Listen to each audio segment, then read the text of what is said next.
Nhà mình mui. Ừ. Rồi nhà tình lơ. Ừ. Ừ. Nhà tình lơ nha. Chạy chán mà. Nhà thịa. Nè đây. Khỏe không? Ừ. Họ tiền. Chạy họ thì ai họ. Nhà bắt chứ mày nha. Ừ, chân coi nha. Mua.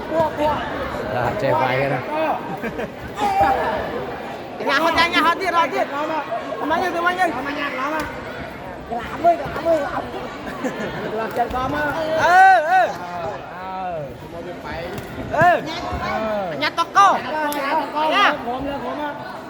Đẹp lên mau. Ừ. Tiết. Buồn, Ừ.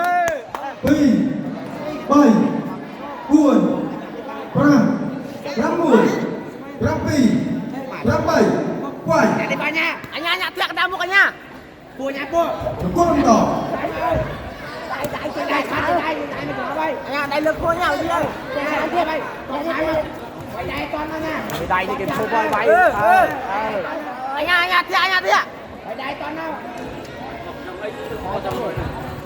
Tao ơi. Bay đại kia. Bay đại. Bay đại. Trời ơi. Pi bay đại con ơi. Bay đại ra nha. Bay đại ăn ơi.